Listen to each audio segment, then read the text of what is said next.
A lot of go through life doing things badly. Racing's a minute. Racing, it's life. Anything that before, just Right away we go. Great start.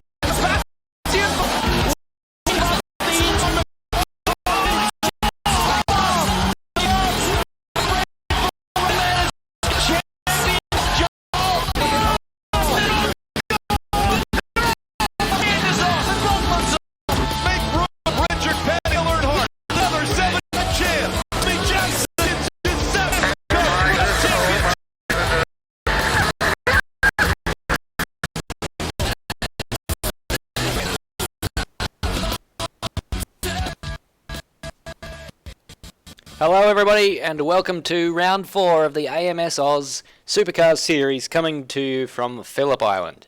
My name's Stairs and tonight I'm joined in the commentary box by Madbird.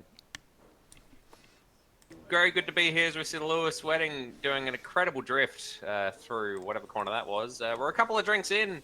We're here at Phillip Island for a fantastic commentary, a fantastic race. I'm very much looking forward to the proceedings. Yes, I wasn't going to mention that other part, but nonetheless, Lewis Wedding is the joint leader of this championship along with Brenton and Hobson. And Madbird, I believe you've got the points there in front of you.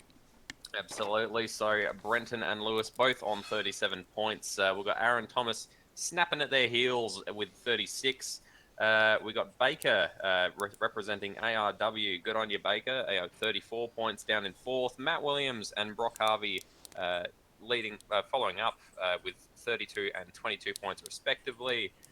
We then have Will Devonish also on 22 points, and Ethan Grigg Galt, who has currently only had the one run in the V8s, but it was what a run it was with a win at Melbourne. He sits on 20 points. Dwayne Davies with a 6th and 8th and a DNF on 18 points, and Aidan Schultz bringing out the end of the top 10 in the Bottle Ford Falcon with 17 points. So it's going to be very interesting to see how the battle between Brenton Hobson and Lewis Wedding continues here at round 4, Stairs. Indeed, and those cars are obviously historical now that we've got some new liveries being run by some of these guys. Hobson tonight will be running the 1999, I believe it is, Lowndes livery. Lewis Wedding's got himself a new livery as well, which we'll point out to you once we get into the qualifying session. And Aidan Schultz is no longer running that Bottle Falcon. He's got the Milwaukee livery, and we're not very far away now from the beginning of the qualifying session, Madbird. Absolutely not. So it's all very exciting. Lewis Wedding last time out had an incredible qualifying. Topped the field by a good few tenths of a second, which, considering the length of Simmons Plains, was no mean feat, Alistair. Not at all. So what he's got ahead of him is a chance to jump into the outright lead of this championship, because Hobson himself hasn't been there for much practice and hasn't really had much of an opportunity to get to grips with this Phillip Island circuit. Absolutely. So I'm very much looking forward to this, Stairs.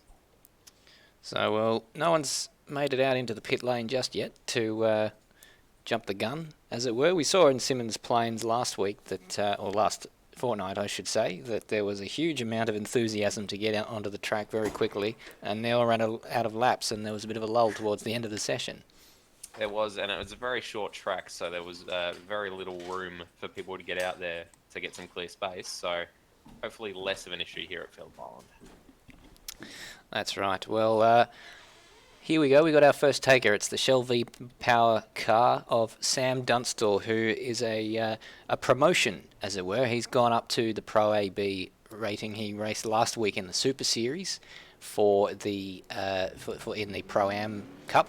Did very well in terms of pace, but didn't get the results he wanted. But he's nonetheless earned himself a spot up here as the session gets underway. Absolutely. So we've got a couple of people, I think, have come up from Pro-Am, haven't we? Or is it just Sam Dunstall? Sam Dunstall is the only one I can think of at the moment, but we'll certainly keep you abreast of any others that we think of as and when we do. Absolutely, and pretty good in practice. He came out second just behind Lewis, which is not something to be too ashamed of. So it'll be very interesting to see how he tangles with the big boys, as it were. Indeed. The other cars on track so far are Johnny, Grant English, and Baker. And Lee Sanford is just making his way out of the pit lane as well. So a little bit less crowded grid now that we've split the Pro-Am and Pro-AB series into two different servers. We just have the 14 runners in this one at the moment. Yeah, we've got Aaron Thomas, we have Cracker, and we have Brock Harvey all making the option to come out onto track as well. Seemingly all a lot more considered with their exits, giving a bit of space to the car ahead. So hopefully won't have any issues with tripping over each other on hot laps. Indeed, it's so far they look quite spaced out, nice and civilised for this qualifying session, and it should stand them in good stead. No lap limit as well is one change that we've had since the previous round, as we're going to go on board now with Sam Dunstall for a lap of this Phillip Island circuit. So down the Gardner Straight at enormous speed, entering the first corner here, known as Do, and just huge amount of speed carried into this corner. They really are going to wear out the front tyres there with just the incredible speed that they take into the southern loop here, and just washing out a little bit the car understeering on the exit there as we head into the very fast Stoners corner. Strangely named corner, but anyway, we've got a car on the right. Looks like he's seen him coming. That's as we brake very hard for the Honda hairpin, and one of the slowest corners on the circuit. Good passing opportunity, and up to a corner that's the only one in motorsport that I'm aware of that's named because of the temperature of the grandstand, because it is called Siberia, and that is about how cold it is as we go through this very fast hay shed section. And there is the hay shed on the left there. Quite terrifying if you're on old tyres, I should think. Up onto Lukey Heights, and he's just washing out the front, just washing out a bit there, understeering, and down into the MG hairpin, which is another good overtaking opportunity, I should say. And turns 11 and 12, we're going to call the last corner the ARW turn 12 tonight, because as you'll see as he gets to the bridge that he's about to go under, as well as the AMS Oz logos, there is the ARW logo. So that is a lap of Phillip Island, Madbird. Absolutely. Well called, Stairs, as Sam has come home with a 132.9, so... that's not a bad lap, that's a good lap. Yeah, considering it was his first lap and he didn't nail a couple of the corners, as you rightly commentated. Johnny coming across the line second. I would say that's not a representative time there. Yeah, about 4 seconds down, not the best. But as you say, he was faster than Dunstall, beg your pardon, on his first and last sectors of that lap.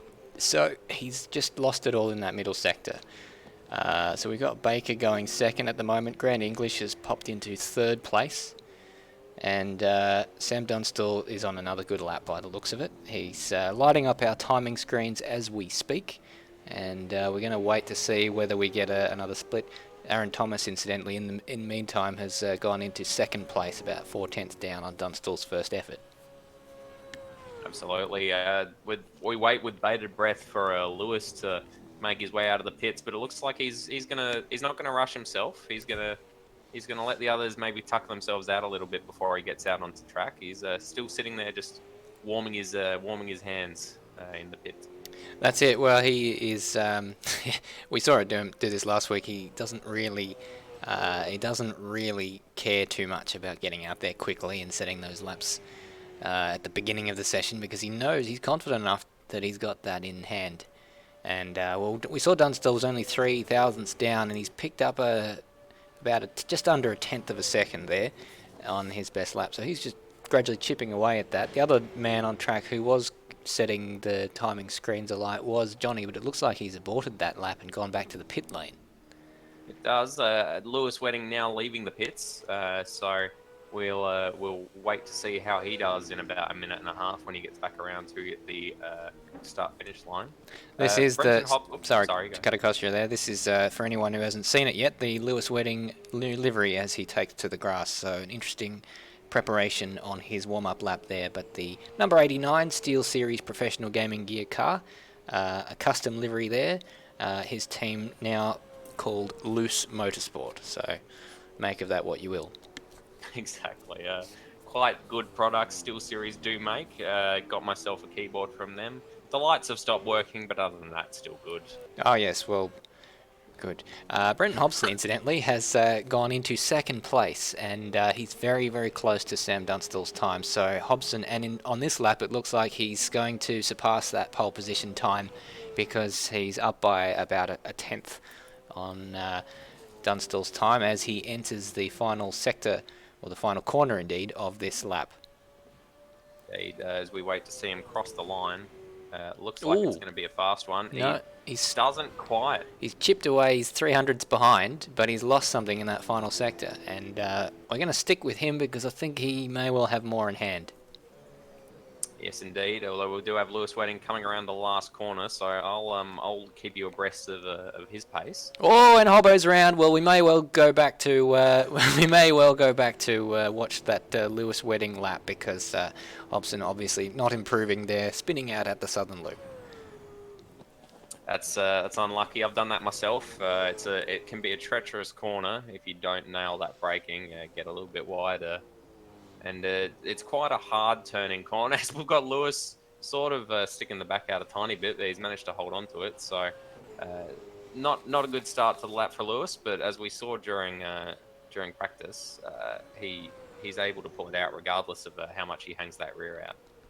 Absolutely right, and he's up on the first sector here, although he goes very deep at Honda. Perhaps, well, we saw in the previous round at the Super Series that he does like to go in deep and have a late apex, which he did the first corner at Hidden Valley, so maybe that is his ideal line for that corner. He did the same thing at Siberia, got a very wide entry and then sort of tucked it in on the exit, so... he likes a slidey car, Madbird. Look at that. Up onto Lukey Heights and down towards MG. That car wriggling under his steering inputs. So I don't know that it's fast, but nonetheless, wriggling more than a mosquito's young'un. But there we go. He's got 200ths of a second in hand there. But whether or not he can get a clean exit of the final corner will decide whether or not he takes pole position or not. Let's see. Absolutely. Looks like a pretty good exit. He's racing under the ARW bridge there and across the line. Oh, 4 tenths. Like 4 tenths. How did he gain that coming through that last corner? I'll have no idea. But yeah, goodness gracious. I don't know where. Well, what's that? A 32.5. So I think that's close to the quickest lap we've seen here. So, and there's more in hand because he was absolutely all over the place on that lap.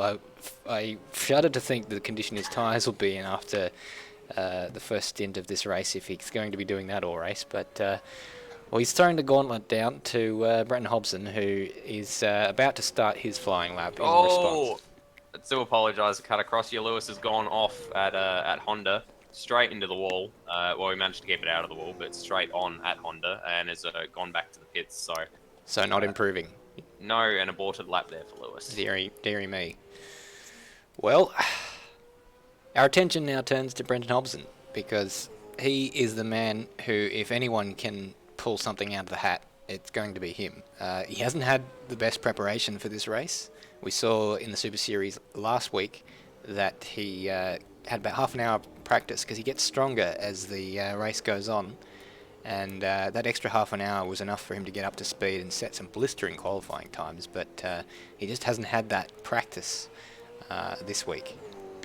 Absolutely, and it'd be interesting to see how he does with his contrary, contrary, I should say, racing line to Lewis Weddings. He's a lot more standard and conventional, very tight to the apexes and following the racing line to the letter. So it'll be interesting to see which of them comes out on top. Lewis with his flary, and as we say that, Brenton is up 2 tenths on the first. So apparently Lewis's extravagant style has not paid off for him so far, although he has only done one lap. Lewis's strongest sector was the final one. He's got a lot of improvement to do in the first and second sector, so we wait to see with bated breath whether Brenton can match him, and he's lost it all in that final sector. That's where Lewis is the strongest, and we saw that actually on Sunday when he was in the Formula 3. His Wedding was absolutely untouchable in qualifying, and it was that final sector where he seemed to make it up. So he's strong in certain parts of the racetrack.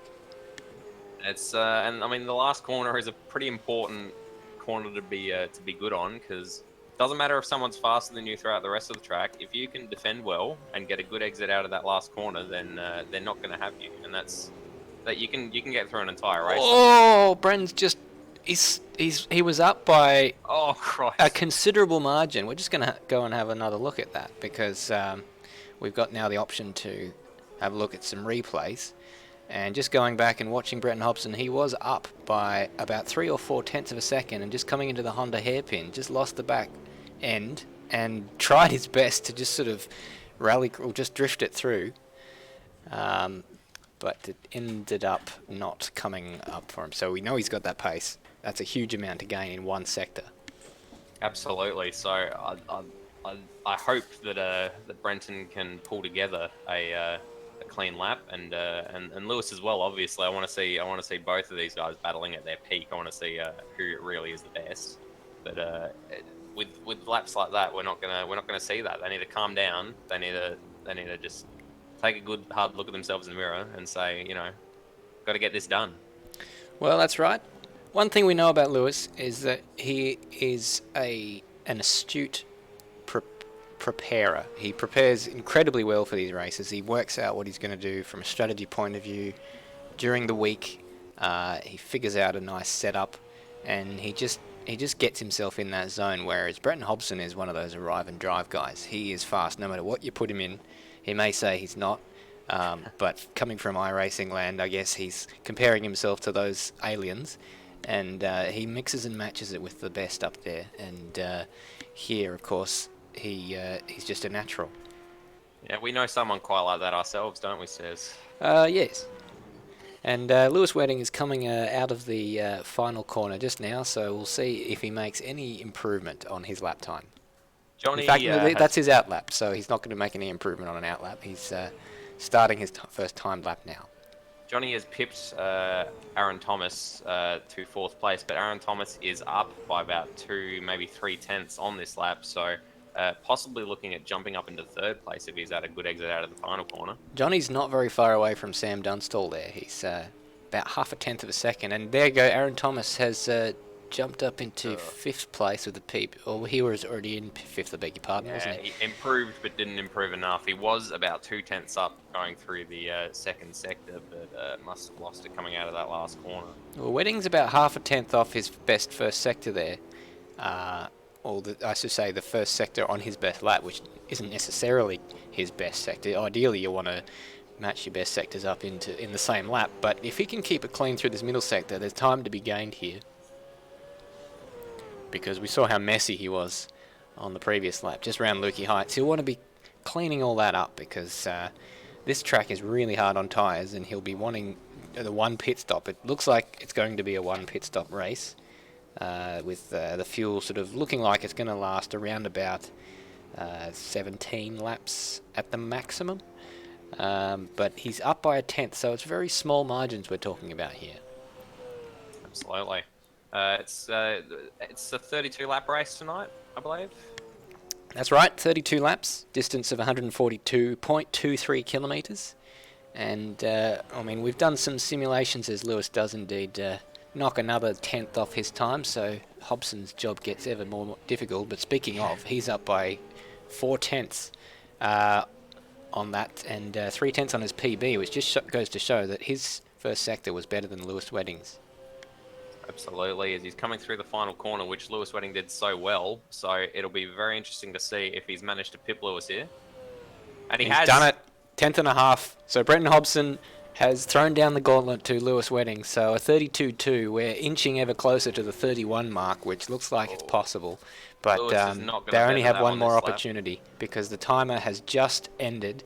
And did you say Lewis Wedding made a mistake? Yeah, no, he was all over the shop in Honda. He was sliding all over the place, about a tenth and a half down on his best time as of that sector split. So unless he pulls out an almighty 2nd and 3rd sectors, he will not improve, I don't believe. Well, we'll wait and see. We didn't see the beginning of the lap where he improved on the previous occasion, but this is his final opportunity to do anything.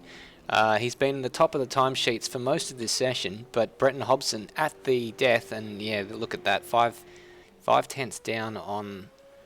Well, that is very interesting. He's 5/10 down on pole, but only a tenth down on his PB there. So that just goes to show how much Brenton Hobson, despite the small gap at the moment between them, was quite mighty in other parts of the track there. So Brenton Hobson doesn't improve. Sorry, Lewis Wedding doesn't improve. Brenton Hobson is going to improve at the current rate because he's up by a tenth and a half. Good lord. And this is from a man that hasn't done much practice. No, he's obviously on it today and likes these types of circuits. We saw Simmons Plains perhaps not as suited to him as he comes across the line and improves by half a tenth. So 32.2 is your pole time. That will be all she wrote for Brenton Hobson as he just says goodbye to those tyres. In the end, Sam Dunstall a distant third, but very, very good in his debut for the Supercars Pro AB series. We saw that he had the pace last week in the Super Series in the Pro-Am race. He obviously promises to be a very strong contender in the time ahead. Absolutely. We'll go through the grid a little later on, but just for now we're going to take a short break, and we'll come back to you with the race. A lot of people go through life doing things badly. Racing's important to men who do it well. When you're racing, it's life.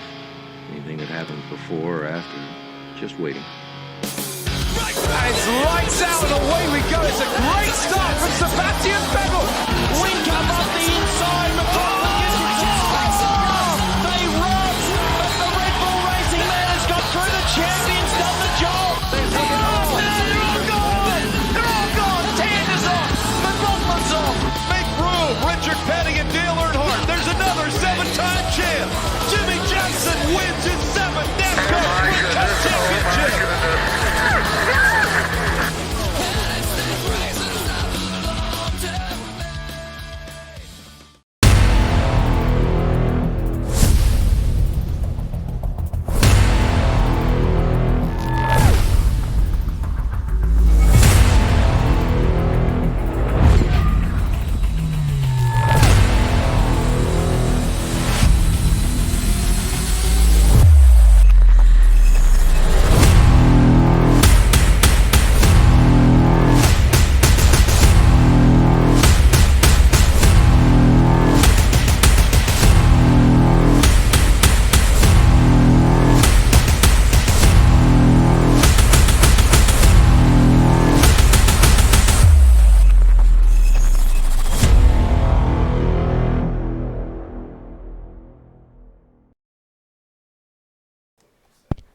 Well, welcome back. We're just in a warm-up session at the moment. About 4 minutes to go, assuming they don't skip ahead. But very shortly, we will be going to track for our race start. Absolutely. So Brenton managing to pip Lewis to the post, despite all of Lewis's preparation. Brenton obviously just an alien. Essentially, is the best term for him. Managing to beat Lewis by about, was it 2/10 that he ended up beating by? 10th and a half? About that. So, we will get a chance to go through the grid briefly before the start of the race. A little bit more chance to do that this week because of the longer circuit and a couple less people in that server. Absolutely. We're not relying on new stairs to go through about 34 people in the space of a 50-second lap, so that will certainly help. And it's less stressful for the drivers as well. They've got all that extra time to think about doing their tyre warm-up procedures and their brake warm-up procedures. It's all just a little bit more civilized. Absolutely. Gentlemen's racing. Exactly right. Not to say that the other one isn't gentlemen's racing, but you know what I mean. I certainly do. Please and, no sir. Yes, and Valvoline is. You know what Couldn't really think of the way to bring that up, so in the end it ended up being very uneloquent. Let's put it that way. But Forgive us for filling for time. There aren't too many cars out on track. No one really electing to do anything in terms of a warm-up, practice start or a pit entry, which would be what I would advise them to do, given that it is a tricky pit entry. It's very quick on this circuit. Absolutely, the pits used for for penalties and also for pit stops. So much like WD-40, our major sponsor, there is always another use. We've got Cracker slowing down on the straight. Looks like he is preparing to do a race start, and in fact, he's going just quite slowly down the main straight. He hasn't. Maybe he's looking for the grid slots. They're down here, mate. Here they are. Further down. Yep. And now you've gone past them. Yes, he's gone past them, so he's perhaps not electing to do a practice start after all. Okay. With the Hungry Jack's livery, God, I feel like a Whopper Stairs. Do you? I don't. Who else is on the track? Baker. He has gone for a slightly different livery this week. Likes yellow, has to be said. He runs yellow in the GT3 series. And there was another one, I can't remember. But anyway, he's... Yes, the special cooking livery, which is something that Baker has, I think, had specially made for this week. Oh, fantastic. Special cooking Zano Zaka red hat. Very indeed. So Baker is one of those ones who's done very strongly in this championship, through downright consistency. He hasn't won a race. He's only been on the podium once in 3 occasions. And yet he's there on 34 points, just 3 points adrift of Hobbo and Wedding. But just didn't really have the pace in qualifying. He lines up in 12th, some nearly 2 seconds back on the pole time. So he's got an awful lot of work to do. Absolutely does. Although he's as you say, a very consistent driver. So I wouldn't put it past him to make up quite a lot of positions just through managing to avoid accidents and scuffles. Absolutely, and he's getting some practice now of having Brenton Hobson behind him. Terrifying. And yeah, absolutely terrifying is the term I'd use, and he's downright scared him off the track. Hobbo is the nicest guy you'll ever meet, but nonetheless, when you've got him behind you in a V8 supercar, then there are seldom more intimidating things on a racetrack. I mean, there's nice out of the car, but then once you sort of get in the car, despite the gloves going on, the gloves are sort of off in a way, and the only thing you can see is that checkered flag. Exactly. He's nothing. To get to it. Absolutely right. Baker, as you said, he is consistent. He came second the other week in the GT3 race, as we're just starting to grid up now. But he came second in the GT3 race in Imola a couple of weeks ago, and those long races really seeming to be his jam, so to speak. And with the long races like the one tonight, the 32 laps around Phillip Island, which should take us somewhere near about an hour in terms of duration, he'll be thinking, giddy up. Absolutely. But Brenton Hobson, we saw last week he missed the warm-up lap start, and indeed I think he has again, because there goes Lewis Wedding, and Hobson once again caught napping the beginning of the warm-up lap. Madbird, but we're going to take you through, as we get onto this warm-up lap, your starting grid for the 4th round of this Supercar Championship for AMS Oz Australia. Brenton Hobson and Lewis Wedding, your front row, and tied at the top of the championship. I mean, what more could you want from a fan's point of view? Closer. In 3rd place, Sam Dunstall, the debutant. Very, very fast, but can he be consistent enough to get a good result tonight? He'll be looking for a podium, given he's 4/10 down in qualifying on the top 2. Johnny has done very well in 4th place. He had a crash in Simmons Plains, and I don't think he ended up finishing, so he'll be looking to get some points on the board because he has not finished the last 2 occasions. Aaron Thomas there in 5th. He is the 3rd place man in the championship, and once again, consistency is his game, and I think that's what he'll be going for today, just trying to get some more points on the board, hoping that others fall off. Brock Harvey in the HGT Brock throwback car. He's there in 6th place. He'll be looking for another clean race. He's been struggling with being in the wrong place at the wrong time. Behind him is Will Devonish in the Kmart Racing car. Lee Sanford in the 2004 throwback Mark Scaife car. Behind him, Cracker. Good performance from him in the Erebus Motorsport. Aidan Schultz. Have been calling him Aaron. I do apologise, Aidan. He starts in 10th place. Grant English in 11th. Baker in 12th. Matt Williams, he'll be disappointed with 13th. And Dwayne Davies 14th. And that is your starting grid. Absolutely. I'm excited, Stairs. Brenton and Lewis at the front. Honestly, you could not picture a better start to this race. Makes me tingle in my giblets, Madbird.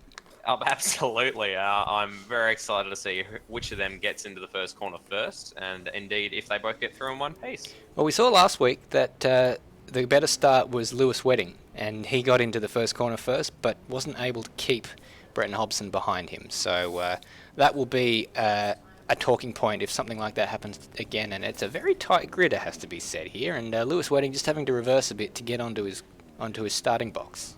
Yeah, if someone doesn't get a decent start, you're not going to have much room to get around them. I'd be slightly concerned, but regardless, we're ready to go here in Phillip Island, Stairs. Here come the lights. We're about to get racing here in Phillip Island for 32 laps, and we're green. And it looked like a pretty good start there from the Shell Ford V-Power, and he splits the middle, does the new man, and that's Dunstall trying to make his way, but he's run out of space there, and he's going to have to settle for third. Or, in fact, I think Wedding's had a little bit of a wide, and he just hits the grass into turn 2, but he's somehow managed to stick it in there. They've both lost a huge amount of ground to Brenton Hobson, and Lewis Wedding does remain second, but Dunstall absolutely all around the outside trying to get up into second place. Absolutely, Johnny in fourth, right behind them. He gained quite a little bit of time as they were scuffling through Southern Loop. So coming on down to the Honda hairpin, here comes Sam Dunstall on the inside of Lewis Wedding, and he's got that job done. Lewis Wedding might cut it up the inside, but it looks like Sam has covered it off as they're heading up towards Siberia. They're almost side by side again.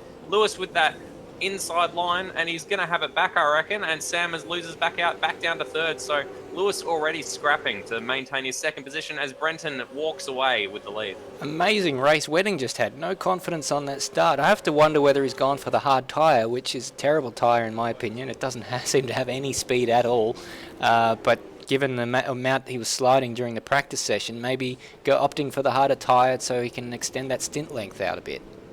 A bit further back down in the field, looks like Matt Williams is at a decent start. He's up into 11th place, hassling Brock Harvey now, currently in 10th. And Brock Harvey's had a horrible start. He is down a number of positions off the start himself. Absolutely, with Aidan Schultz just in front of him, chasing after Lee Sanford. So tight little battle for the mid-pack as well. So, well, all of this battling at the front, and Dunstall is just a little bit too far back to make a move into turn 1 here. Wedding has a lot of work if he wants. In fact, it looks like he's not very confident in that first corner because Dunstall closes up. But he's so far behind Hobson after one lap. He's got a deficit of about 1.3 seconds, and that is a huge deficit to have so early in the race, and Hobson streaking clear at the moment.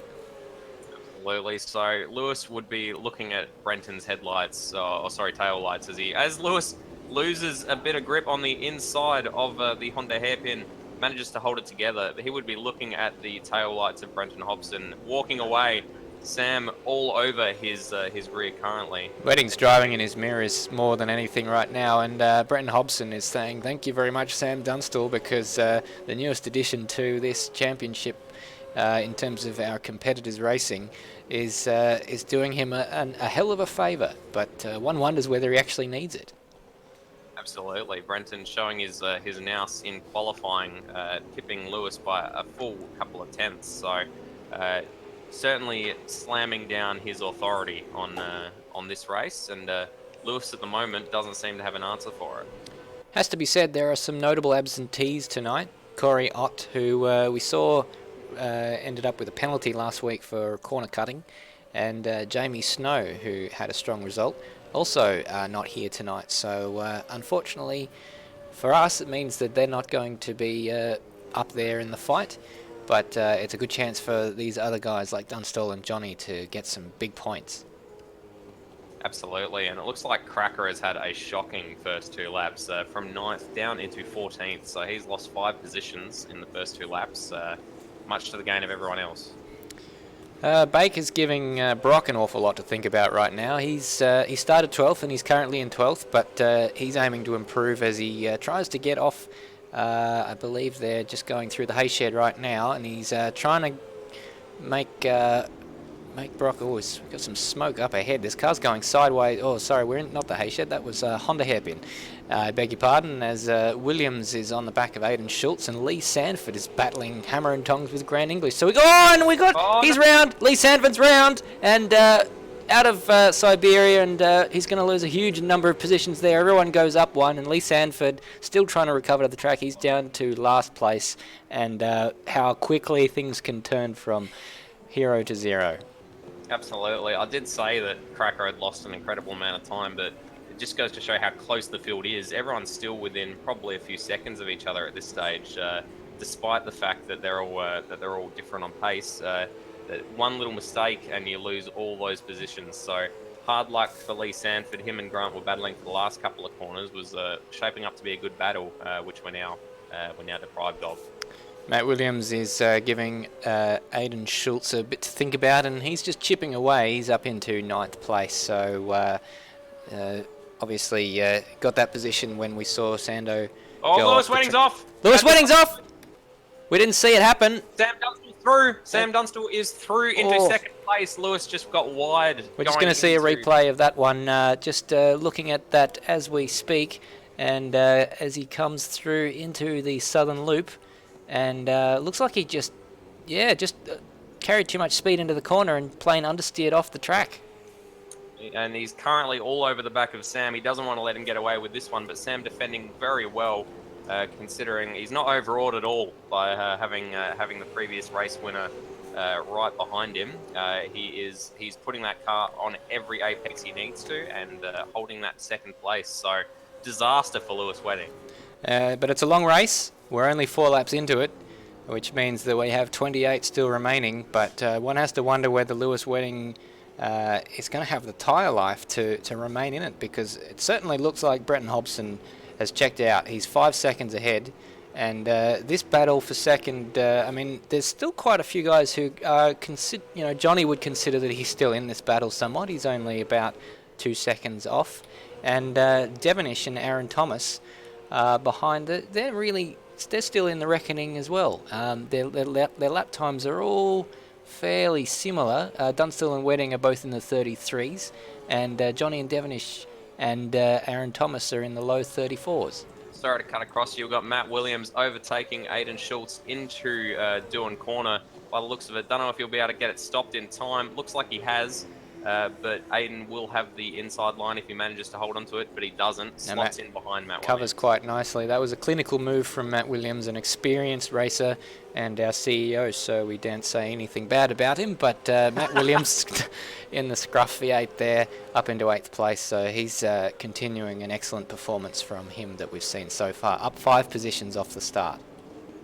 Absolutely. Just ahead of them, we have Will Devonish and Aaron Thomas. This battle seems to have been raging the entire race so far. All 5 laps as Will takes a slightly wider line. Aaron Thomas covering it well. So that looks like it's going to continue along with the battle between, we've got Baker and Brock Harvey. Baker managed to get past Brock Harvey by the looks of it at some stage of the last couple of laps, up into 10th place. Yeah, Brock Harvey just and going a bit wide through that section there, so we're just doesn't seem to have the pace. He obviously has a lot of real-life commitments, which takes away from his practice ability, but he's coming under pressure now from Dwayne Davies and Cracker in the Hungry Jacks and the Pertec cars, and they're looking to make their way up. It just goes to show here that the performance is getting, the competitiveness of this series is getting more and more every week, and if you're not going forwards, if you're standing still, in fact, you're going backwards. Got another overtake by the looks of it into the Dewan Corner. We have Aaron Thomas nabbing Will Devonish, although Devonish is still along the outside of him. We'll have the outside line into the southern loop, which nothing doing around that one. He has to slot back into 6th position. Aaron Thomas managing to make that position stick. but it doesn't seem like Will Devonish is going to drop off very easily. And it looks like while you were talking there, Dwayne Davies made up the position, and so did Cracker actually. Brock Harvey down to 13th place. Looks like Lewis just... Oh, sorry, can I cross you? Lewis just had a little bit of a moment going through the Honda hairpin, went a little bit wide, lost a bit of time to Sam, and Johnny would be licking his lips at the moment, looking at that Steel Series just ahead of him. Devonish and Thomas are still very, very close there on track, although having said that, Devonish has lost a couple of car lengths there out of Siberia, but he's not giving this one up. I'd say this is going to rage on for some time, this battle. Absolutely, and speaking of battles, Matt Williams all over the back of Grant English, going from strength to strength is our glorious leader, as he has come up from, he started in 13th? Something like that. Yeah, he's up. Well, Grant English himself is up 4 places. Matt Williams is up 5 places. So it's a battle of the improvers here. And that's very wide there. That's very wide there for Grant English, and that's going to allow Matt Williams up the inside into the Stoner's corner, and they're still side by side. Grant English with the high ground into the Honda hairpin. I beg your pardon, that completely Indeed, it lost. was the last corner, but that's it is. It can If we be were a at the confusing part of the track. track that I thought we were, then that would have been absolutely Grant English in the position that you would ideally want to be in. But we're a completely different part of the track in the final sector, indeed. And Grant English is now quite some distance ahead, and this has all allowed the guys behind to close up, because Baker's been putting a bit of pressure on Schultz, and there Grant English is off the track there, and now we're coming into Stoner's corner, and Grant English has lost 3 positions out of that, well 2 positions. I think he was behind anyway, but now he's fallen way off the battle, and Baker now up into 9th place. As we got behind the hairpin.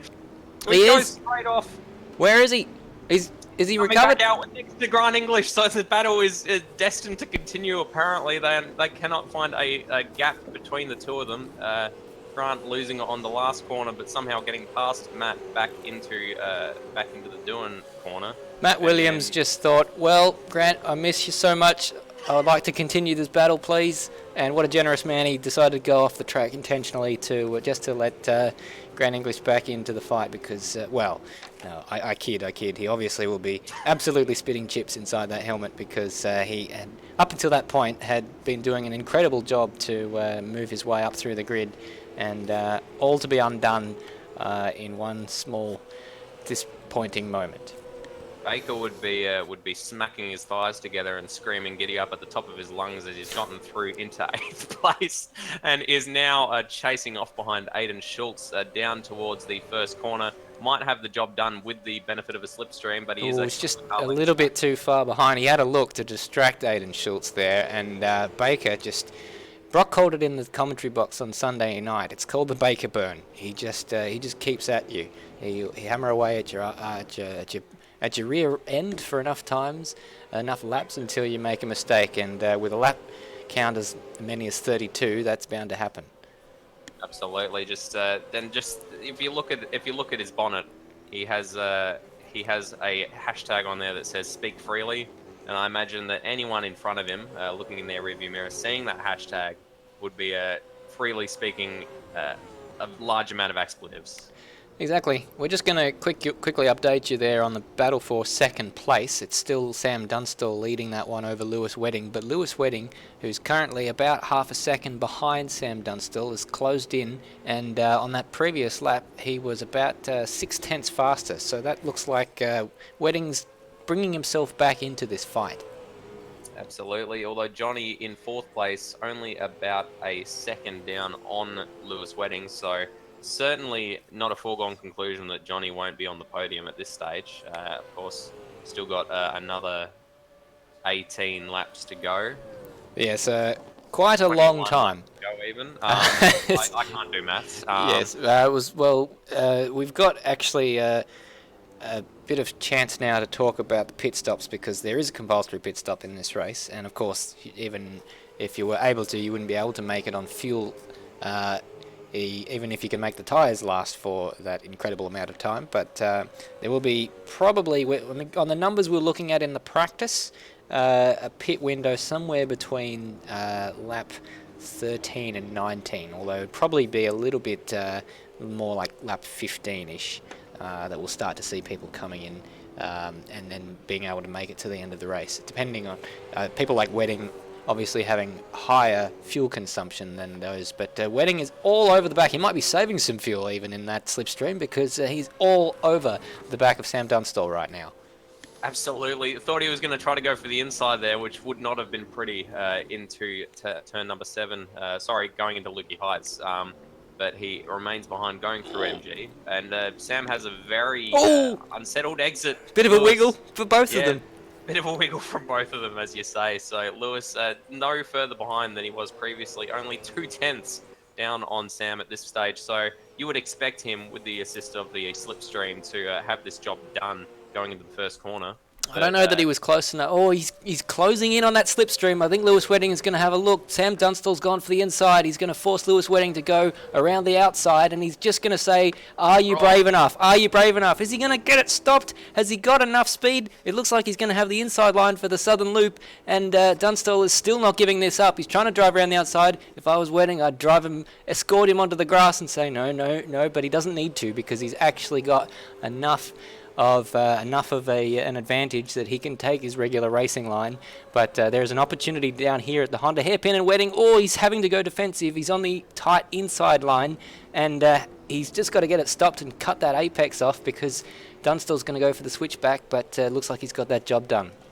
Absolutely. What a thrilling battle there. Although Sam closing right in on him in Siberia, but managing to defend that one away. During all this, Brenton Hobson has managed to pull out a 10-second advantage over second place. So, although that's coming down at the moment. It's having said that, just for a moment, it looked like it was dropping. I just had a look out the commentary box window at Brenton Hobson. Looks like he had a bit of a swapper on, but managed to pull it back. So that would explain losing a bit of time. Yeah, we're just going to look at a replay of that as we speak, actually, and see if we can pick up what happened to him. And it wasn't a huge moment by the looks of it, just out of the hairpin there. So might have just been the natural ebbs and flows of the circuit where Wedding appeared to be gaining an awful amount. At some stage, do apologise, at some stage over the last 2 laps, Matt Williams must have gotten sick of the friendship of Grant English, because Grant English has dropped back down to 14th place and his car is now missing a bonnet. Oh dear. And the car does not appear to be handling particularly well as he collides with the tyre barrier. Well, we're going to try and see if we can pick up what happened there and just go back and hopefully it happened recently. Here we go. And Dwayne Davies having a look down the inside there at the Honda hairpin.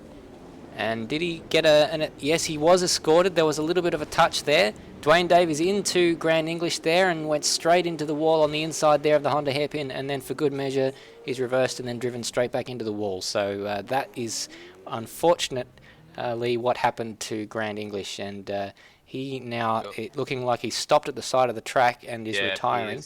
That he may be retiring, which is a damn shame for someone who only a couple of laps ago was battling with Matt Williams for 8th position, a position that Matt Williams now holds quite comfortably over Aiden Schultz, and is now chasing off after Baker. I can't remember the rest of that rhyme. Yes, Baker. Well, Brenton Hobson there, your leader by some 10 seconds, so absolutely turning the tables on Lewis Wedding, which was the situation in Simmons Plains that Lewis Wedding was ahead of Brenton Hobson by 10 seconds. So Wedding getting a little bit of a taste of his own medicine. And he himself is now beginning to build a gap between Sam Dunstall and himself. Absolutely. So quite a tight battle at the front between Lewis and Sam. Now until that happened. Until that happened, yes. In fact, he'll be hoping for a safety car right now. I can't help but wonder whether Wedding was a little bit nervous on that start because he just didn't quite get away as confidently as he did last week in the Hidden Valley race. And that allowed Sam Dunstall to pile on the pressure and just was a free kick for Brenton Hobson. It appeared to be. Lewis was pretty much unchallenged during the Simmons Plains race, sort of got out to an early lead and then just held it. Hobbo was stuck in traffic as well, so that didn't help his cause. So potential that Lewis Wedding does not cope well with the pressure of chasing, because he seemed to be a bit all over the place during those first few laps, which allowed Sam to get all over him. Dwayne Davies, and, sorry to cut across you there. Dwayne Davies is showing on our timing screens as having retired from this race, so I wonder whether he is either carrying some damage or some guilt for that accident with Grand English. We know that he's a clean racer, and so perhaps he might have penalised himself or something, or maybe there's something more involved, bent steering from that touch with Grand English. Was it a heavy hit, Stairs? I didn't. It was just a tap, just enough in that part of the corner where if you get a tap, it's going to spin you around. But we know how fragile the steering on these cars can be, and if you get an impact just on that wrong part of the suspension, it can be enough to cause the car to be rather difficult to drive. But just looking at our top six, they're rather spaced out at the moment there. Will Devonish there in sixth. He has a 10-second gap to the car behind and a nearly 5-second gap to the car ahead. The highest placed, fairly close battle on track. Looks like Lee Sanford. Sorry to cut across you. Baker is our first to pit. Looks like he has come in on lap 12, crossing over into lap 13. So new rubber for Baker, I would expect, and fuel to the end. Well, potentially, that would be, I mean, according to our numbers, the earliest pit stop where you could actually make it to the end of the race was lap 13. So, if anyone was hoping for a safety car right now, it would be Baker, because that would absolutely negate the advantage of, or it would negate the advantage anyone else would have of continuing, although he would have very old tyres at the end of that race. So, watch out for Baker at the end of this race, because he may well be driving on ice. Absolutely, he's now a good 5 seconds down on the last place of Brock Harvey. So potentially we'll be reeling that in rather quickly with his new rubber. Further up the field, we have Aiden Schultz and Lee Sanford tangling into was that MG? I can't actually see what part of the track they're at there. Yes, it looks like it is MG, yes, and behind them is a very hungry cracker. Who is he's thinking, well, I might have a go if these two come to blows. Absolutely. If you'll cover for me for just a second, Stairs, I've got to expel snot out of my nostrils. Oh, very good. Well, you could have had another way of saying that, but nonetheless, you gave us all the full goss. But nonetheless, Lee Sanford there in 8th place. And he looks like, if anything, he's stretching out from Aiden Schultz, who's coming under pressure from Cracker. Let's have a look at the times there. Cracker there, previous lap time of 36 flat compared to Schultz on the 37.7. So whether or not that 37.7 was for a mistake for Schultz, probably was. His best lap is a 35.2, so that's some 2 or 3 tenths better than Cracker's best lap. But we do know they're coming to the end of their pit stints. Their tyre stints. So these guys will be seen coming into the pit lane shortly, we would expect. We'll try and keep abreast of that. We unfortunately don't have Bagsy in the pit lane helping us out on that one, so we'll do our best. But it looks like that's just stretching out a bit and the pressure is being relieved just a tad. Matt Williams has found his way back up into 7th place. And let's see, Devonish, Thomas, no one else, it appears, electing to take an early pit stop. Brenton Hobson. Let's look at his times, 33.2, and Wedding on that previous lap, a 34 flat, so another 7 tenths he's taken out of the second place man on that lap, which is just a Wednesday evening or Sunday afternoon drive, I'd have to say, if you're Brenton Hobson. Doesn't look to be troubled at all. Let's go on board and see how he sees this Phillip Island circuit and see whether indeed he comes into the pit lane. Given the way that Lewis Wedding did it in the previous race, he split the race exactly in half. So if you were going by that strategy tonight, I'd expect you to pit at the end of lap 16. But we'll wait and see. Hobson may well want to realise that Wedding is going to do that and cover the undercut with an early pit stop. But actually, having said that, with an 11-second lead, there's no way that you're going to get an undercut there. All you do there is increase the chance that you'll come out in traffic. Unless he decides to just, suck all the petrol out of his tank instead of putting more petrol in, and then necessitates another stop, which I don't believe is something he would choose to do, Stairs. No. Well, we've seen him go past the pit exit on that occasion, and we'll go back to Lewis Wedding and Sam Dunstall to see whether they are not tempted at all on this particular occasion. So Sam is going into the pits. Let's follow this with interest, because the battles on track have just spaced out that little bit, and Sam Dunstall, well, that's going to be very interesting from the point of view of whether he can undercut Wedding at all. Absolutely. So, what's that? He was about 2 seconds behind Lewis Wedding when he went into the pits. So, be interesting to see how much time he can gain on those new tyres. Pretty quick stop. That is a quick stop. I wonder if he actually changed tyres. Yeah, possibly not. He trying to warm him up, whatever it is, in the pit lane.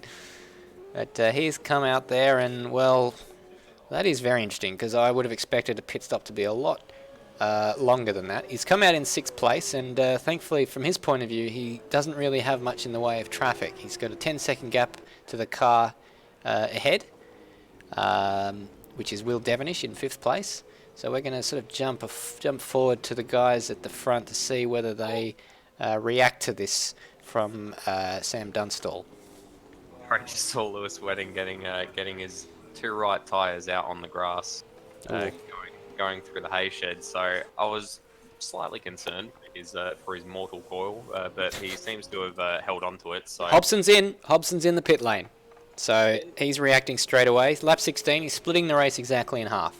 And Lewis Wedding, we'll look to see whether he follows suit. And it doesn't look like, Wedding's staying out. Wedding is staying out for another lap. So Hobson is going to relinquish 2nd place. He's not going to get a grand shalom, as Wedding did last week. And Johnny's in too. So this is all a bit interesting, Madbird. Yeah, exactly. Another quick stop for Brenton Hobson. Maybe the stops are faster than we thought they were, Stairs, because that does not seem like long enough to change all 4 tyres and fuel up, as Johnny's overshot his pit box by the looks and has had to and looks like Aaron Thomas as well is into the pit lane. So all eyes turn to Lewis Wedding to see what sort of a lap time he's on. Well, the last time round he did a 36.3, and Dunstall he's marginally quicker on the middle sector there on his previous lap. We haven't seen him come through for a full lap yet. And I think he's matched Lewis Wedding in the final sector in his previous lap. We've also got Sando and Scruff, Matt Williams in the pits. So this is all looking like the time to come into the pit lane. I think 17 or 18 laps was probably about the longest we thought that the fuel could last.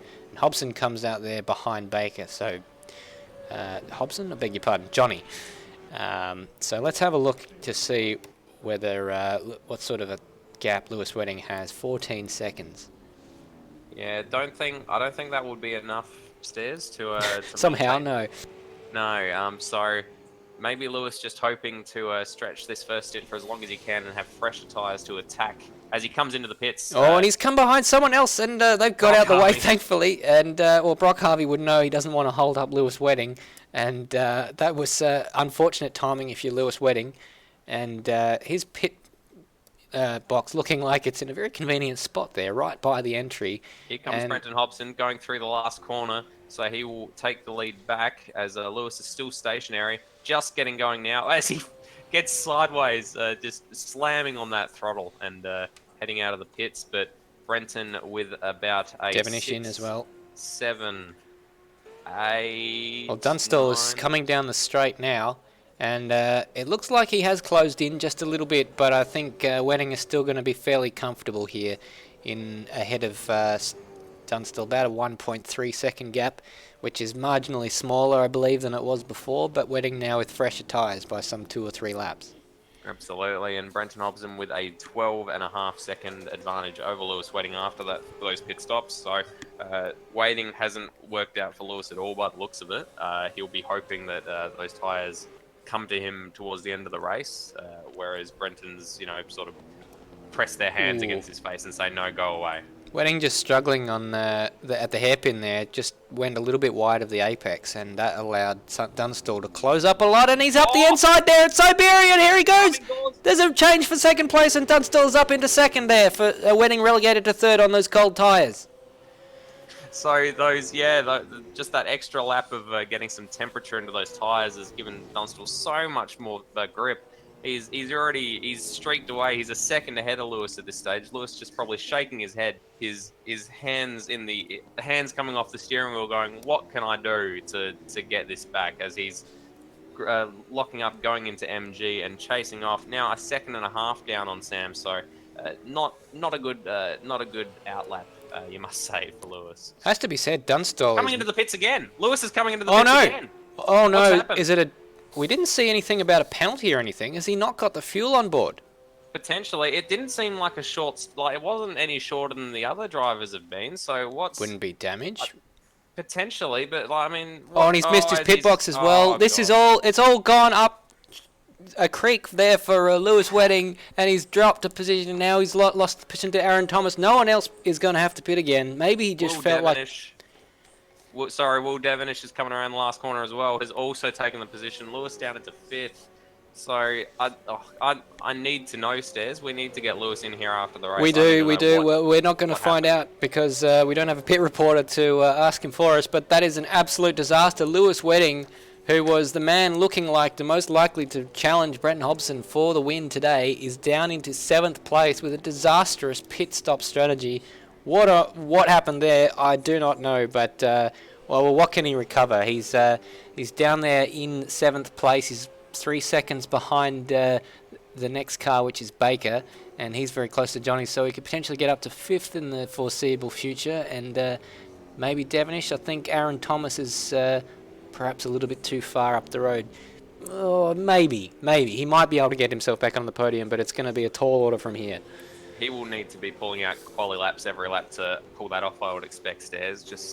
I just don't understand what happened, because it was if anything, it was a longer stop than those that Brenton and Dunstall did. So unless they didn't stop for long enough. Begs the question, Madbird. Which begs the question: have they got all the fuel on board that they need? Are they good for tyres, or have they got tyres that are just too old?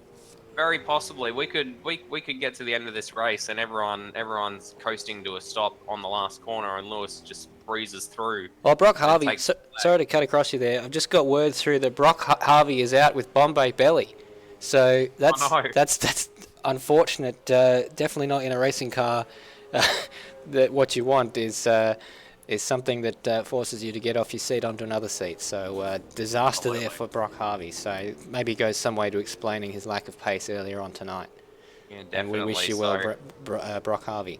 Yeah, we hope that you, and maybe don't go to Bali on your off weeks in future.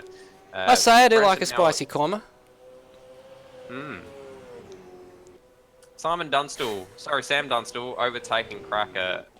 So Cracker becomes the first lapped runner, I believe. Yes, he is. He's the last man on track, so he will be the first of our lapped runners. Obviously, Hobson already lapping him some time ago. I imagine Sam going through that last corner would just been looking in his rearview mirror, waiting for Lewis to come and attack him, and then just never materialised. And I imagine that Sam is sitting inside that Shell V-Power Ford Falcon and just cannot believe his luck. Well, it's his very first race here in Pro AB Supercars for the AMS Series.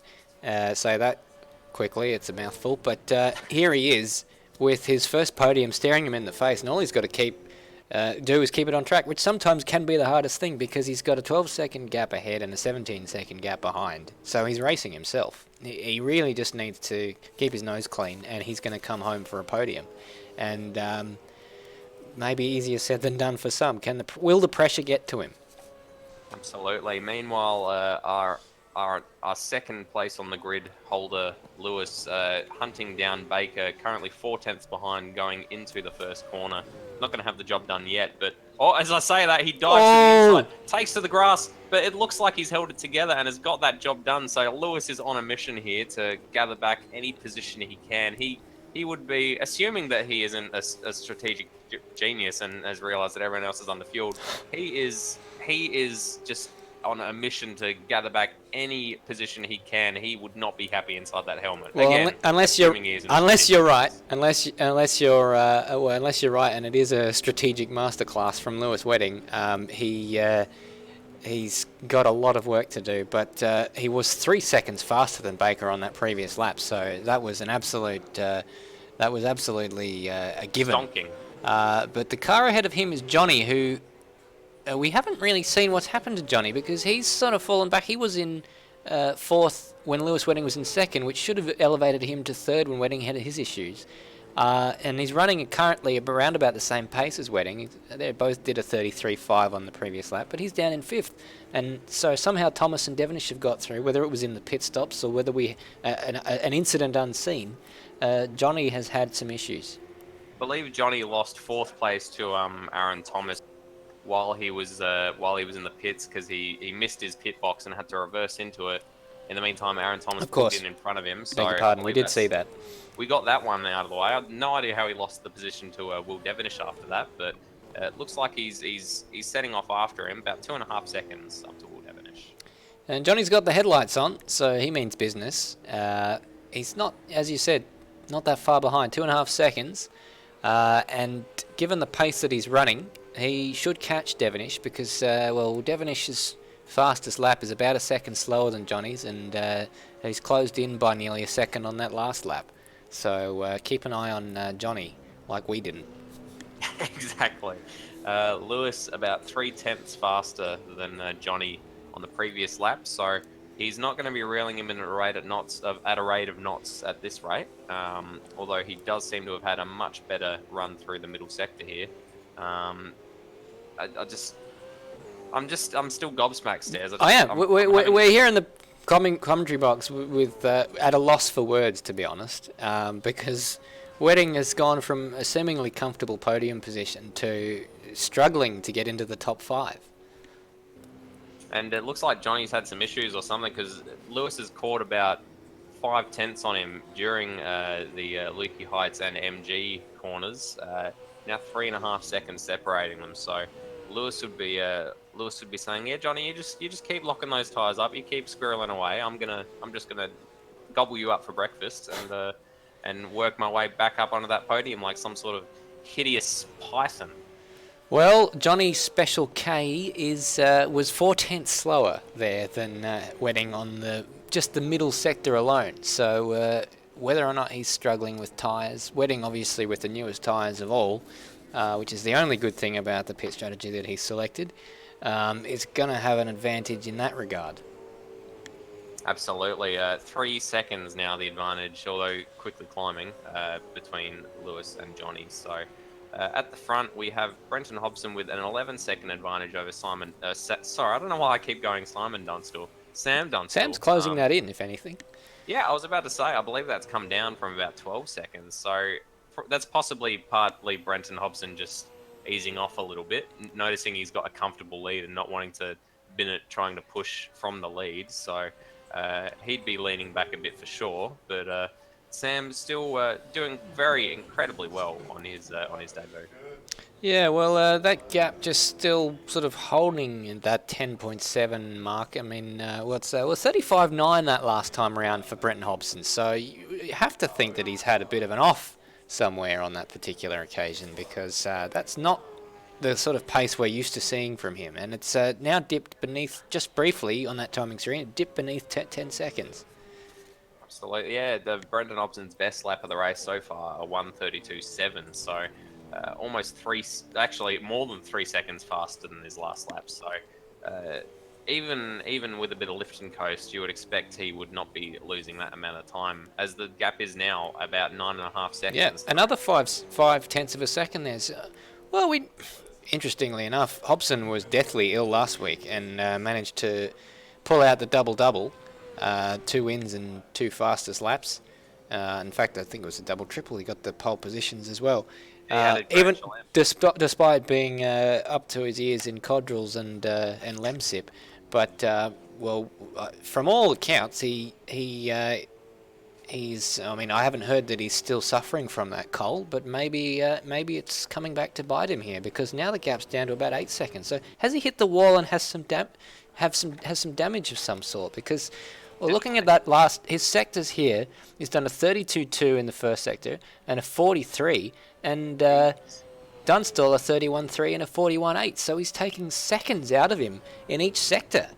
Yeah, that gap is down to 8 seconds now. So at this rate, it isn't unforeseeable that Sam will catch Brenton Hobson before the end of the race. And good lord, would that be a debut if he manages to overtake Brenton for the lead. We're just looking on board with Hobson to see if we can pick up any reason. We can't actually see his steering wheel, so everything sounds okay. I get the feeling he must have had an off somewhere. That little cog on your screen indicates that he's said he wants to come into the pit lane, but whether or not that's just a precautionary thing, or whether he is alerting his pit garage that he's coming in. Under 7 seconds, 6.5 seconds. The gap now is he is having trouble, Stairs. He is sliding as he comes around that corner. He's all over the show. Gap now dropping to 6 seconds.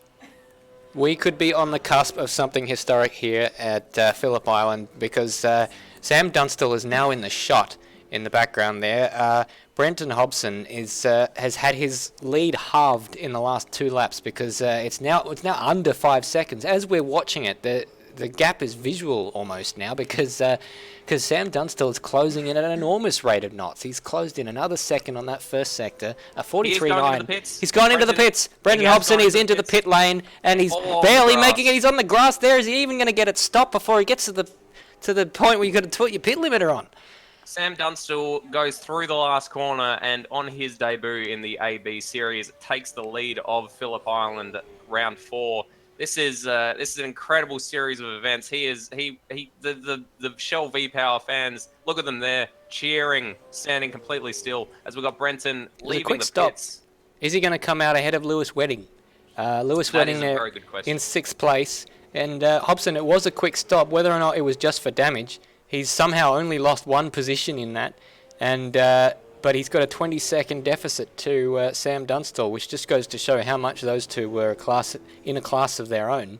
But Brenton Hobson, with an inexplicable issue, we'll have to find out once again. We're missing our pit reporter, because we don't know what has happened to him. We hopefully will be able to catch up with him after the race, but forced to make a second pit stop. And well. Meanwhile, speaking of the other mystery of the race, Lewis Wedding, he is currently within 2 seconds of Will Devonish, who is within a second of Johnny ahead of him. Oh my goodness! Here we go. Lewis Wedding looking like he's going to make 2 positions. And Johnny's wide. Johnny's wide. A Honda there, and he's under the grass. He's going to lose out to both of them here. And Will Devonish has got a huge amount of. What's happened to Wedding? Wedding is somehow not taken a full advantage of that. And he's only just ahead of Johnny.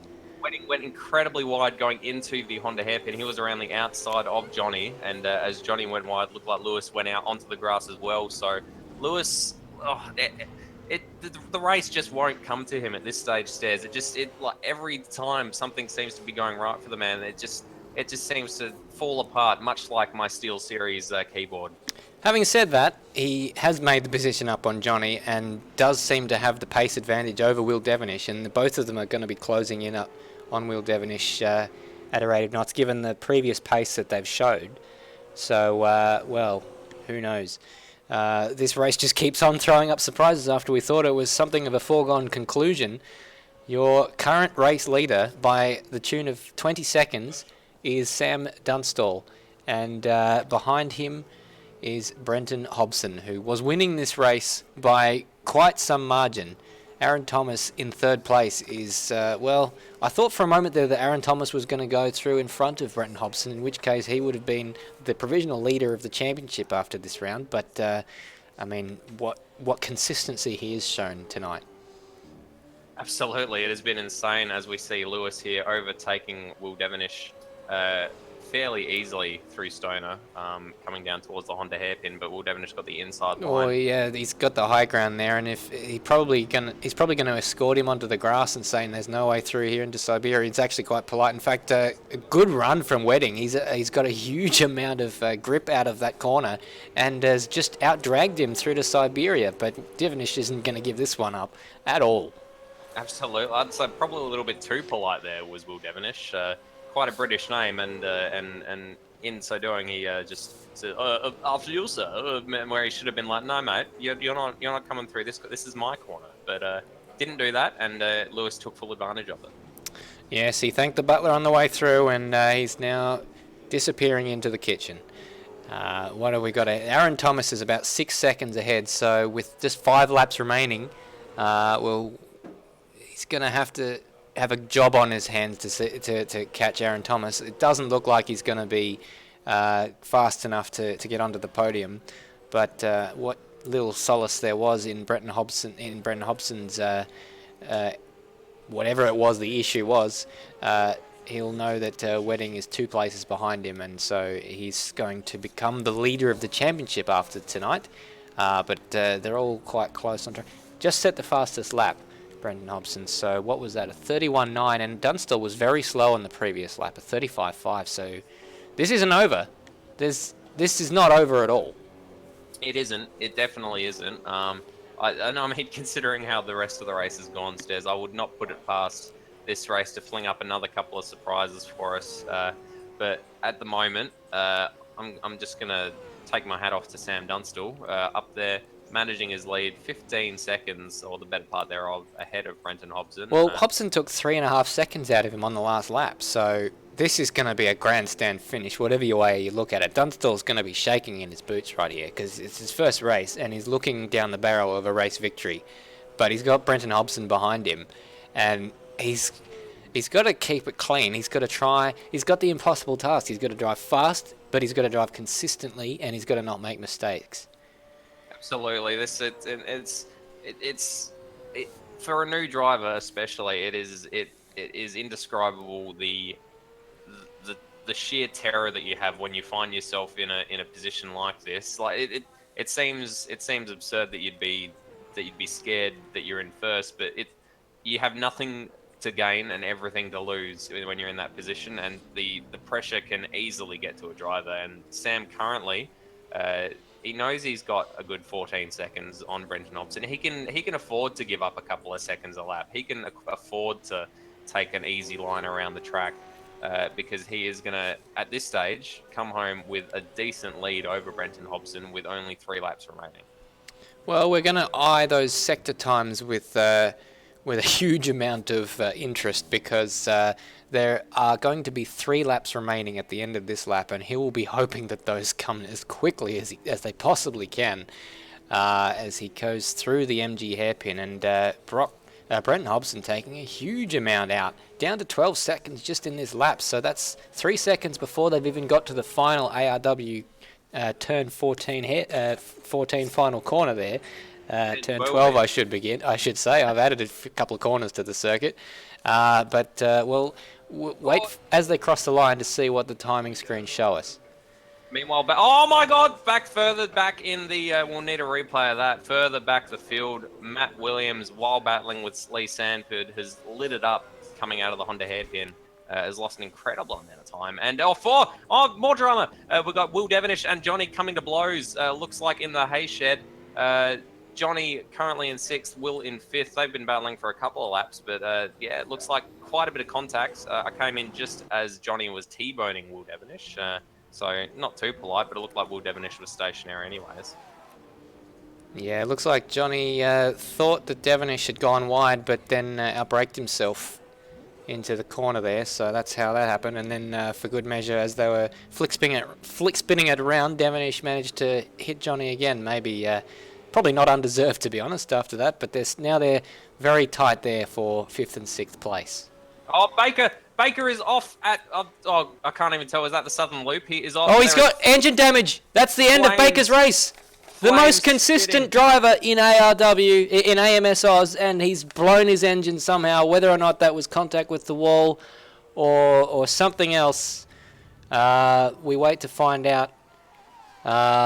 Oh, that because is it looks like he's just downshifted too early and he's blown his engine up. So that is heartbreak for Baker, who was leading this championship before last round and was up there up there with about 3 point deficit, I beg your pardon, to the guys ahead in the championship. But he's going to get very little today as Johnny goes very, very wide there. What an incredible turn of events. Is that it? Oh, it's a yellow flag. I thought for a moment we were going to have a safety car just to spice things up a little more. Yeah, but, well, let's have a look now at this gap now. It's a 9-second gap now at the lead. Sam Dunstall looks like he has that in hand. The last lap, he only bled about 2 seconds to Brenton Hobson, which sounds like a lot, but he's got that in hand, and he's got a lap and a half to go, and he's just got to keep it on the black stuff. I think he should be safe. Aaron Thomas, meantime, has a very fast Lewis Wedding behind him. He's taking about a second a lap out of his advantage there. And at 1.5 seconds, it might be just enough for Wedding to catch the back of Aaron Thomas at the end of this race. Absolutely, and I would not put it past Lewis Wedding to find a way to worm his way onto the hairpin at the very last gasp. But he's got everything to do. 1.3 seconds that gap down to, so he's taken 3 tenths, 3 tenths, sorry, out of Aaron Thomas during those couple of corners. Now 4 tenths as he gets a much better exit out of Siberia. So down to a second already. I think Lewis might have this. Well, it's one thing to catch, it's another thing to pass. So, but Lewis Wedding with those headlights on. Aaron Thomas, no mug. He is a very experienced lad, and he'll know very much so that Wedding is coming and that he's going to have a go. And if I was Aaron Thomas, I'd be defending with every... Oh, there's, as we see the yellow flags there for the damaged Baker by the side of the road. But I hope that doesn't affect any overtaking. They're not going to get any penalties for overtaking under that yellow flag, are they? Well, they didn't overtake through there, so I think they'll be all right. Does happen, then will they receive any penalties since Baker is still on the circuit? I think so. That's Lewis Wedding is right behind Aaron Thomas going into the Doohan corner, coming down towards the southern loop. I told you, Stairs. I told you, Lewis is all over the back of Aaron. I told you, Stairs. We'll try and keep abreast of this because this is the battle for the podium. But Sam Dunstall is on his final lap and he leads by 7 seconds over Brenton Hobson. So we'll try and show you when he is coming across the line. But the fast man on track right now is Brenton Hobson, sending the fastest sector there. But Lewis Wedding is up the inside there as they go through, and it's Aaron Thomas with the inside, and Wedding trying to go around the outside of the Honda hairpin, blocks him, and they switch back through up towards Siberia. It's a drag race and there's no room there. He's going to try and drive around the outside. He obviously has the much better tyres at this stage of the race, but Aaron Thomas has retained the lead for now, but he's absolutely bump drafting him out through into the hay shed, and that could be an almighty crash. He's trying to have a look down the inside,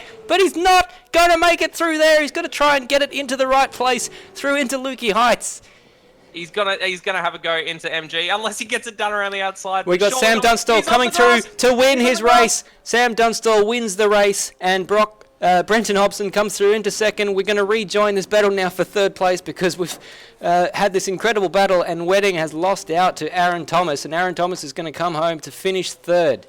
And Lewis Wedding gave it his all, but he just didn't have it in him to get onto the podium after that disastrous pit stop. Lewis just got so out on the outside of Lukey Heights. He was too bold. He was trying to go around the outside. It was never going to happen. He needed to save it, go through MG, but he just got out on the grass and lost too much time. Even so, the guys, look, I'm going to overtake you anyway, even if the race is over, and a slide through Doohan corner just for the sake of it. So Johnny in 5th place goes across the start-finish line sideways to destroy his car and finish ahead of Will Devonish in 6th place.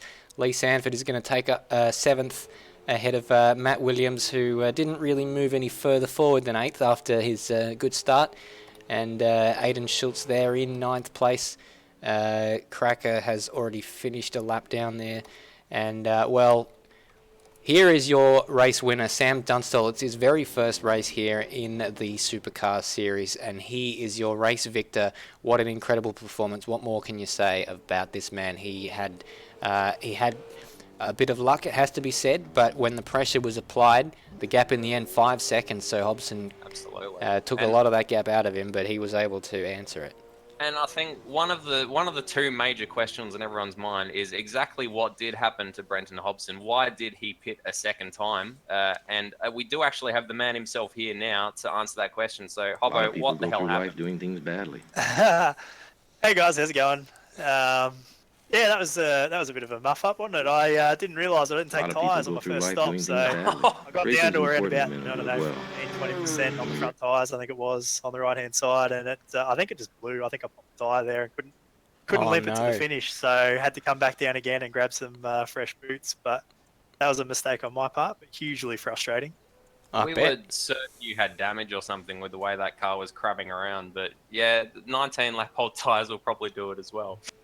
Yeah. Well, I didn't know what happened because I came out of the pits and was like, all right, I think we should be running in the, the 30, I don't know, what are we doing, 31, 32s or something? And Well, you were my doing tyres 31s towards the end when you did have new tyres. yeah, I thought I should have been in the 32s on fresh tyres out of the pits, and my lap speed just wasn't that good. So I actually thought for the first, I don't know, 5 or 6 laps that I might have just put the hard compound on instead. But then as the tyres, as it kept getting worse and worse and worse, it sort of dawned on me that maybe I hadn't changed them at all.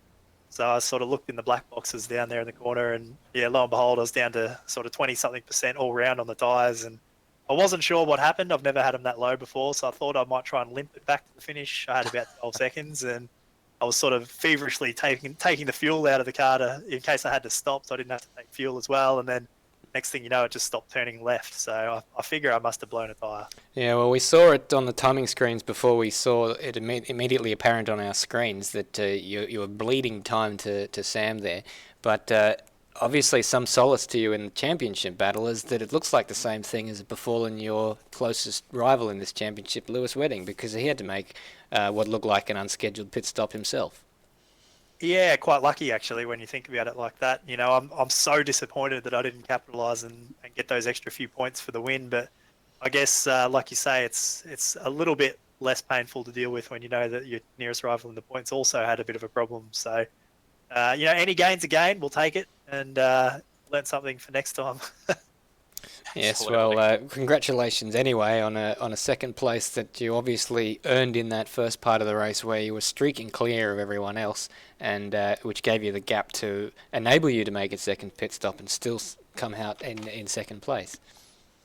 Yeah, that's right. I think we just got a bit lucky. The car was fast. I wasn't confident here. I haven't done many laps. I did about 10 laps practice last night and then missed all the practice tonight. So I wasn't expecting to be all that quick, and I thought I was going to get spanked by a couple of these guys. But I guess our speed was good. So, bitterly disappointed not to have been able to run away with that one. We should have had that one in the bag pretty easily in the end. But we'll take them. Okay.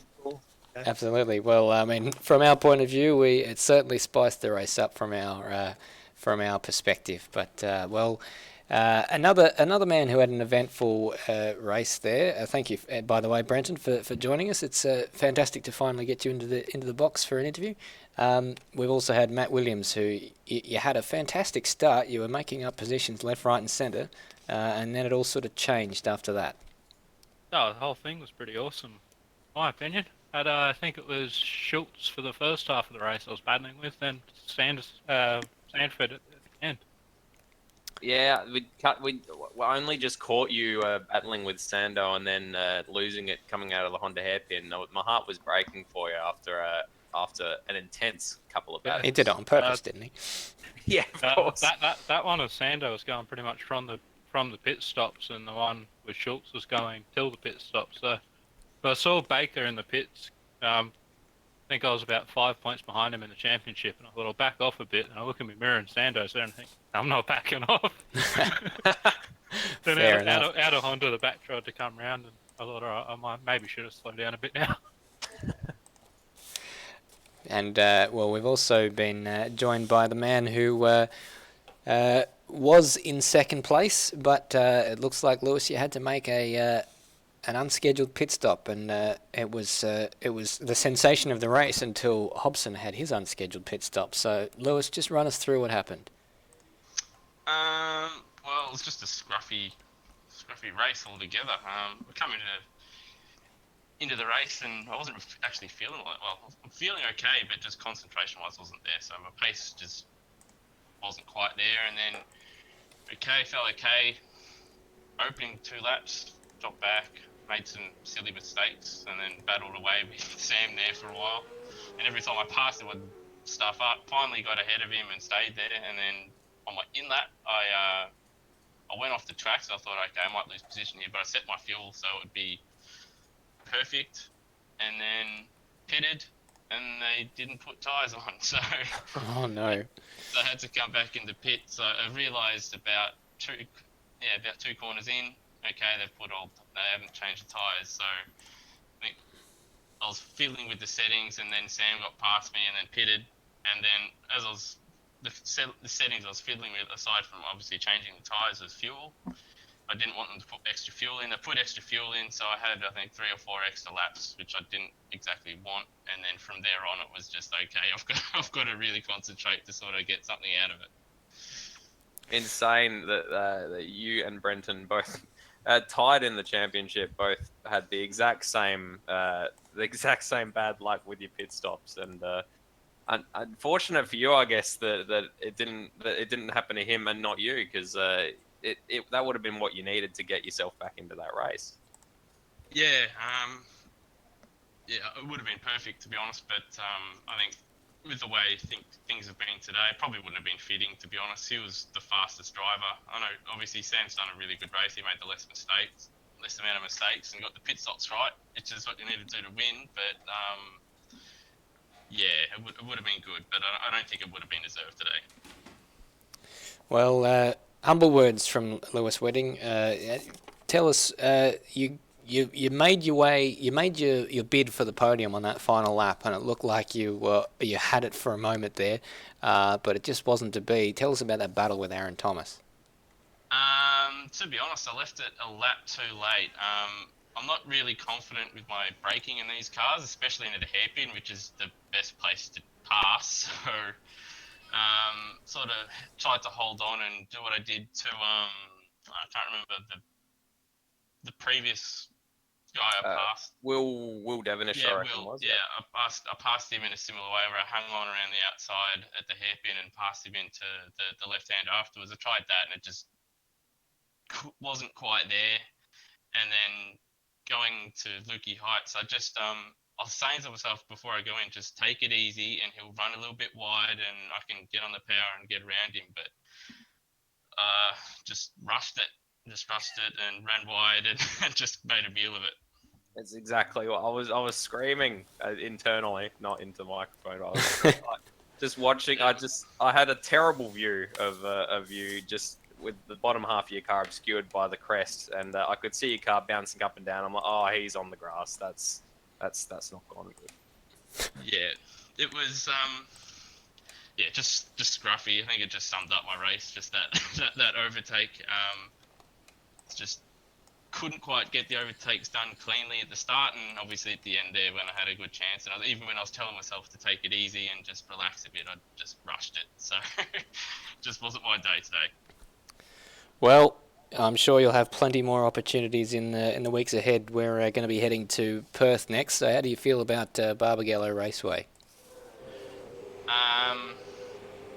Yeah. It's I'm trying to think. The last time I raced there would have been a long time ago. So I don't know how I'll go.